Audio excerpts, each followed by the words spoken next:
पिता परमेश्वर, आज फिर जब हम आपका वचन खोलते हैं तो प्रभु मैं प्रार्थना करता हूँ कि आप हर बार की तरह हमारी अगुवाई करें, हमें डिस्ट्रैक्शंस से बचाइए और पवित्र आत्मा आप हमें अपने वचन से उसकी गहराइयों को सिखाइए कि उन बातों को सीखने के बाद हम अपने जीवन को आपके वचन के अनुसार चलाने वाले हो सके।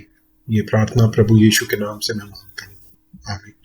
प्रभु मैं आज ये भी प्रार्थना करता हूँ कि आप हमें आजमाइश में ना पड़ने दीजिए पर बुराई से बचाइए, क्योंकि बादशाहत और कुदरत और जलाल सब आपका है प्रभु यीशु के नाम से, आमीन।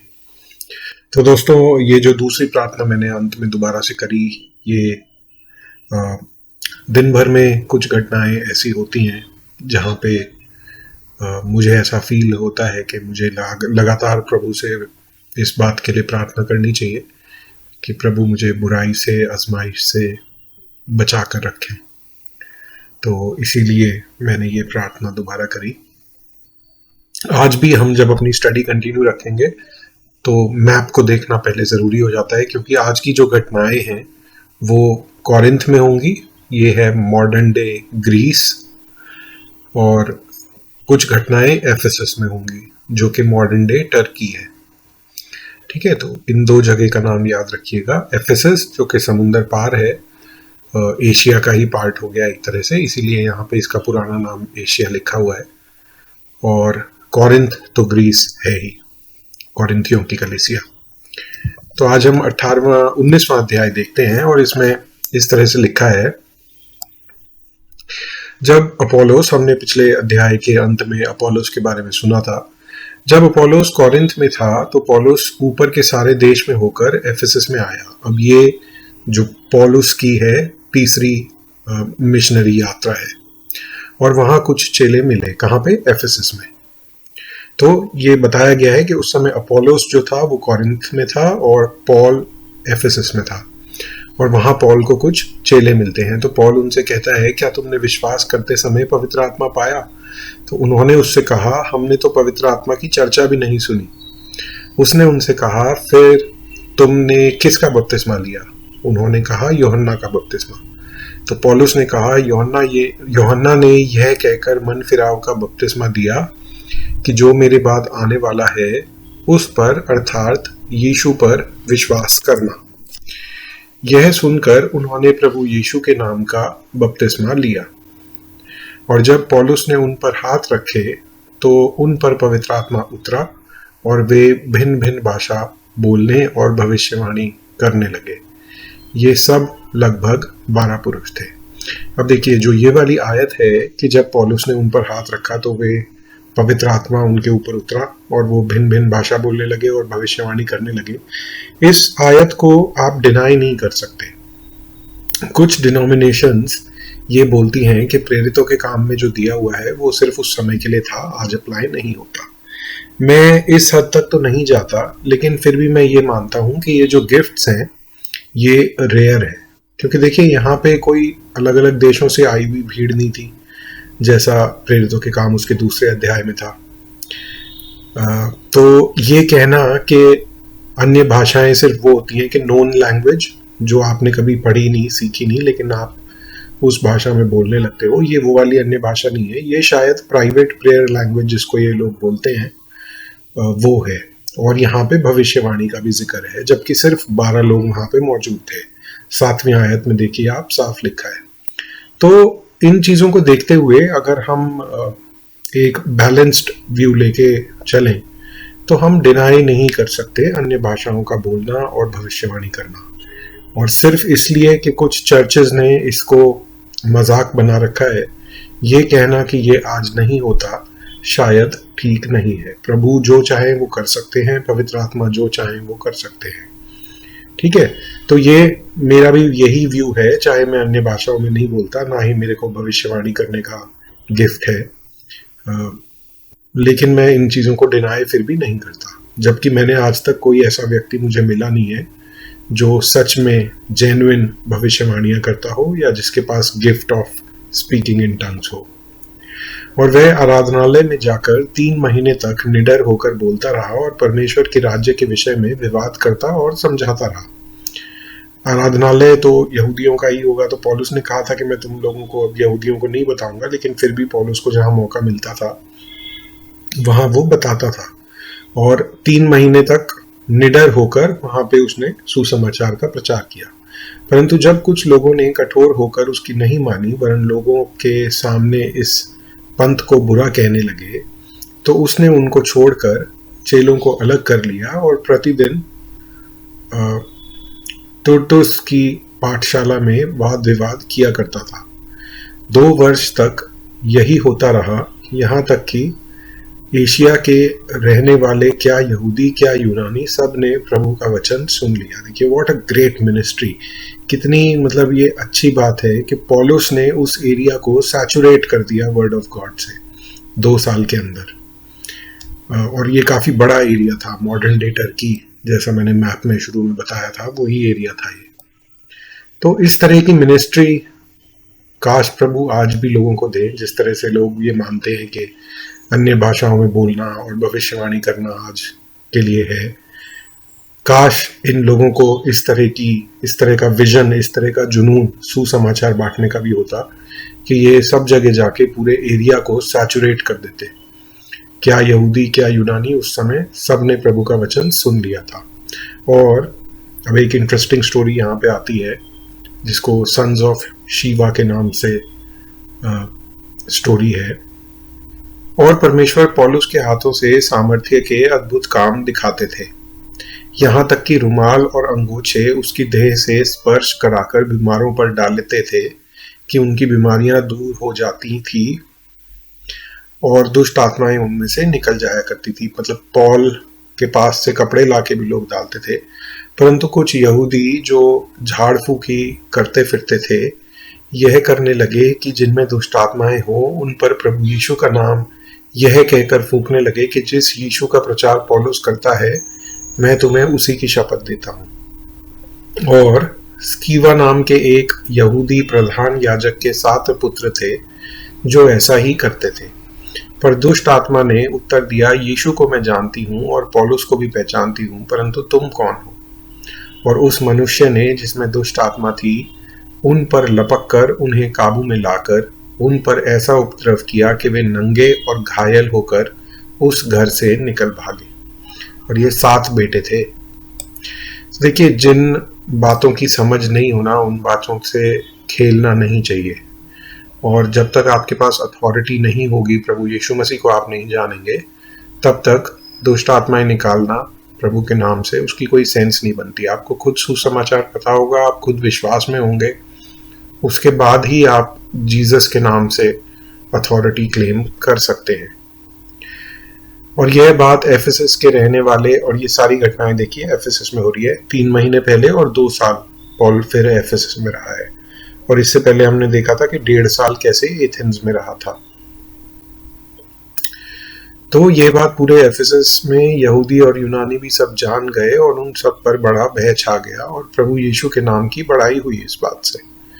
और जिन्होंने विश्वास किया था उनमें से बहुतों ने आकर अपने अपने बुरे कामों को मान लिया और प्रकट किया। और ये देखिए ये इंटरेस्टिंग है। और जादू टोना करने वालों में से बहुत ने अपनी अपनी पोथियां यानी कि बुक्स इकट्ठी की और सबके सामने जला दी। और जब उनका दाम जोड़ा गया तो 50,000 चांदी के सिक्कों के बराबर निकला। इस प्रकार प्रभु का वचन सामर्थ्य पूर्वक फैलता गया और प्रबल होता गया। ठीक है, ये घटना भी एफेसस में ही हो रही है। जो अब हम पढ़ेंगे वो भी एफेसस की बात है। तो देखिए जब जब इम्पैक्ट बढ़ेगा प्रभु के वचन का, तब तब ऑपोजिशन भी बढ़ता है। अगर कोई इम्पैक्ट ही नहीं है तो ऑपोजिशन भी नहीं होगा। थोड़ा सा भी आप प्रभु के नाम को बांटना चाहेंगे, चाहे आज के टाइम में आप ऑनलाइन भी बांटना चाहेंगे, तो आपको रिडिक्यूल और ऑपोजिशन झेलना पड़ेगा। तो उसके लिए हमें तैयार रहना चाहिए। जब ऐसा होता है तो ये नहीं सोचना चाहिए कि अरे ये क्या मेरे साथ हो रहा है, क्योंकि इसमें कोई नई बात नहीं है। जब ये बातें हो चुकी तो पौलुस ने आत्मा में ठाना कि मैकेडोनिया और अखाया से होकर यरूशलेम को जाऊं। मैसेडोनिया और अकाया जो कि लेफ्ट साइड में जो ग्रीस है मॉडर्न डे, वहां पे। और कहा वहां जाने के बाद मुझे रोम को भी देखना अवश्य है। अब यहाँ पे रोम का भी जिक्र आ गया। प्रभु ने पौलुस को जो विजन दिया था जो सेवकाई दी थी उसमें भी प्रभु ने कहा था कि रोम तक मैं तुझे लेके जाऊंगा। इसलिए अपनी सेवा करने वालों में से तिमोथियस और इरास्टस को मैसेडोनिया में भेजकर आप कुछ दिन एशिया में रह गया, वही टर्की। और उस समय उस पंथ के विषय में बड़ा हल्ला हुआ, क्योंकि डिमीट्रियस नाम का एक सुनार लिखा है सिल्वर स्मिथ था, आर्टेमिस यानी कि डायना के चांदी के मंदिर बनवाकर कारीगरों को बहुत काम दिलाया करता था। कोई डायना नाम की, आर्टेमिस नाम की इनकी गॉडेस थी जिसके मंदिर थे और ये लोग मूर्ति बनाते थे चांदी की। उसने उनको और ऐसी वस्तुओं के कारीगरों को इकट्ठा करके कहा, हे मनुष्यों, तुम जानते हो कि इस काम से हमें कितना धन मिलता है, और तुम देखते और सुनते हो कि केवल एफेसस में ही नहीं वरन प्राय सारे एशिया यानी कि टर्की में यह ही कहकर इस पौलुस ने बहुत लोगों को समझाया और भरमाया भी है कि जो हाथ की कारीगरी है वे ईश्वर नहीं है। देखिए, इनके बिजनेस पे बात आ गई तो ये लोग कितने एग्रीवेट हो जाते हैं। और अब यही हाल आजकल भी दूसरे धर्म के लोगों का है, क्योंकि उन्हें इस बात से सबसे ज्यादा डर लगता है कि कहीं ऐसा ना हो कि हमारा धर्म और हमारा धंधा बंद हो जाए जब लोग प्रभु यीशु में विश्वास करने लगेंगे। इसीलिए वो इतना ज्यादा अपोज करते हैं। कुछ लोग हैं जो नेतागिरी करने का उनको मौका मिल जाता है मसीह लोगों को सता के, तो वो अपनी नेतागिरी झाड़ने के लिए भी परेशान करते हैं, प्रार्थना सभाओं को भंग करते हैं। पर कुछ लोग ऐसे भी हैं जिनकी अपनी दुकानें चल रही हैं, तो उन्हें डर लग जाता है कि अगर सब लोग क्रिश्चियन बन गए या मसीह में आ गए या स्पिरिचुअल हो गए तो हमारी तो दुकानें ही बंद हो जाएंगी जो हमारे अपने धर्म के नाम से चल रही हैं।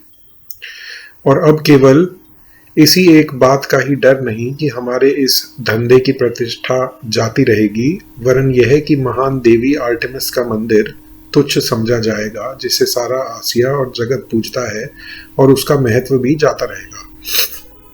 अब देखिए, अकेला पौलुस एक तरफ और इनकी सो कॉल्ड गॉडेस देवी और उसका मंदिर, मतलब पौलुस अकेले ने अपने सिर्फ वचनों से इनके सो कॉल्ड भगवान को इतना डरा दिया या इतना ज्यादा वो कर दिया कि उसकी एग्जिस्टेंस के ऊपर बात आ गई। तो ये अपने आप में एक सोचने की बात है कि वो भगवान जिसे ये कह रहे हैं आर्टेमिस या डायना, क्या वो सच में भगवान है जो एक पौलुस जैसे व्यक्ति के प्रचार से उसकी खुद की एग्जिस्टेंस खतरे में आ गई, मतलब उसका अस्तित्व ही खतरे में आ गया, सब कुछ खत्म हो जाएगा। वो कह रहे हैं मंदिर भी खत्म हो जाएगा, सब कुछ खत्म होता रहेगा। और इनको खुद ये सोचना चाहिए था कि ऐसे देवी या ऐसे मंदिर का करना क्या है जिसकी सब कुछ एक आदमी से भी वो मुकाबला नहीं कर पा रही। इसका मतलब तो वो फर्जी है। यही बात साबित होती है कि वो जो इनकी भगवान है वो डायना या आर्टेमिस जो भी नाम था वो नकली थी और इन्हीं लोगों के अपने चेलों के भरोसे चल रही थी। तो ये दो बातें मिक्स हुई। एक तो उनका जो बिजनेस था वो खतरे में आ जाता, और दूसरा उनको लगा कि ये मंदिर वगैरह इसका नाम ही खत्म हो जाएगा आर्टेमिस का। और यह सुनकर क्रोध से भर गए, चिल्ला चिल्ला कर कहने लगे, एफिसियों की आर्टेमिस महान है। वही नेतागिरी वाला माहौल वहां पे बन गया और सारे नगर में बड़ा कोलाहल मच गया और लोगों ने गायस और एरिस्टार्कस और मैसेडोनिया को, जो पौलुस के संगी साथी थे, पकड़ लिया और एक साथ होकर रंगशाला में दौड़ गए।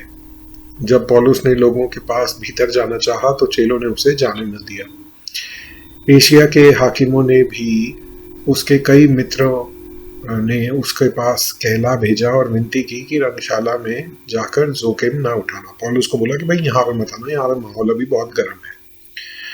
वहां कोई कुछ चिल्लाता था और कोई कुछ, क्योंकि सभा में बड़ी गड़बड़ी हो रही थी और बहुत से लोग तो यह जानते भी नहीं थे कि वे किस लिए इकट्ठे हुए हैं। अब ये देखिए, आजकल भी जो ये पॉलिटिकल गैदरिंग्स होती हैं इनमें भी यही होता है, भीड़ इकट्ठी हो जाती है लेकिन उन्हें पता नहीं होता कि हम क्या प्रोटेस्ट कर रहे हैं या किस लिए इकट्ठे हुए हैं। तब उन्होंने सिकंदर को, जिसे यहूदियों ने खड़ा किया था, भीड़ में से आगे बढ़ाया और सिकंदर हाथ से संकेत करके लोगों के सामने उत्तर देना चाहता था, परंतु जब उन्होंने जान लिया कि वह यहूदी है तो सब के सब एक स्वर में कोई 2 घंटे तक चिल्लाते रहे, इफिसियों की आर्टेमिस महान है। ये देखिए, ये पागलपंती है, लेकिन सैडली ये पागलपंती आजकल भी देखने को मिलती है, जहां एक भीड़ इकट्ठी हो जाती है। तब नगर के मंत्री ने लोगों को शांत करके कहा, हे इफिसियों, कौन नहीं जानता कि इफिसियों का नगर महान देवी आर्टेमिस के मंदिर और आकाश से गिरी हुई मूरत का रखवाला है। अच्छा देखिए, इनकी भी कोई ऐसी कहानी होगी जैसी आजकल की कहानियां होती हैं कि कहीं खुदाई में कुछ निकल गया या आसमान से कोई मूर्ति गिर गई, पत्थर गिर गया तो उसकी पूजा करने लगते हैं, मीटियोराइट की। अतः जबकि इन सब बातों का खंडन ही नहीं हो सकता, तो उचित है कि तुम शांत रहो और बिना सोचे विचारे कुछ न करो, क्योंकि तुम इन मनुष्यों को लाए हो जो न मंदिर के लूटने वाले हैं और न हमारी देवी के निंदक हैं। यदि डिमेट्रियस और उसके साथी कारीगरों को किसी से विवाद हो तो कचहरी खुली है और हाकिम भी हैं, वे एक दूसरे पर आरोप लगाएं। परंतु यदि तुम किसी और बात के विषय में कुछ पूछना चाहते हो तो नियत सभा में फैसला किया जाएगा, क्योंकि आज के बलवे के कारण हम पर दोष लगाए जाने का डर है, इसलिए कि कोई कारण नहीं। अतः हम इस भीड़ के इकट्ठे होने का कोई उत्तर न दे सकेंगे। और यह कह के उसने सभा को विदा किया। ठीक है, तो ये कोई एक समझदार आदमी था। ये कह रहा है कोई सब्सटैंशियल अगर तुम्हारे पास सबूत है और तुम कोई क्राइम हुआ है तो उसके लिए अक्यूज करो कोर्ट में, यहाँ भीड़ इकट्ठी करके चीखने चिल्लाने से क्या होगा, है ना। तो उसने इन लोगों को यहाँ से हटा दिया कुछ हद तक, जैसे गैमेलियल ने एडवाइस किया था पीटर के और जॉन के टाइम, कुछ तरह से उसी तरह का एडवाइस इस नगर के मंत्री ने लोगों को शांत करने के लिए कहा। ठीक है, तो ये सारी घटनाएं हम देख रहे हैं किस तरह से जैसे जैसे सुसमाचार फैला, ऑपोजिशन भी बढ़ा, लेकिन पौलुस अपने काम में डटा रहता था, अपना काम बंद नहीं करता था, निराश नहीं होता था। और ये सुनना कि उसने पूरे एशिया को सैचुरेट कर दिया था, एशिया से मतलब यहाँ पे टर्की है, बहुत ही इंटरेस्टिंग और बहुत इंकरेजिंग है। तो आइए हम आज का भी लेसन अध्याय अपना प्रार्थना में समाप्त करते हैं। पिता परमेश्वर, हम फिर धन्यवाद करते हैं प्रभु उन तमाम आशीषों के लिए जो आपने हमारे जीवनों में दी हैं। प्रभु, आपने हमको चुना और हम पर अपने सच्चे सुसमाचार को प्रकट किया, इसके लिए हम धन्यवाद करते हैं प्रभु। और एक बार फिर ये प्रार्थना करते हैं प्रभु कि हमारे जीवन आपकी महिमा के लिए, आपके राज्य की बढ़ोतरी के लिए और आपके सुसमाचार के प्रचार के लिए इस्तेमाल होने वाले हो सके। जिस तरह पौलुस और बाकी सब लोगों के नाम जिनके हम पढ़ते हैं, अपोलोस और बहुत सारे एक्विला, प्रिसिला, इन सब लोगों ने किया प्रभु, टिमोथी, ऐसी ही सेवकाई आप हमें भी दीजिए प्रभु। ये प्रार्थना प्रभु यीशु मसीह के नाम से मांगते हैं।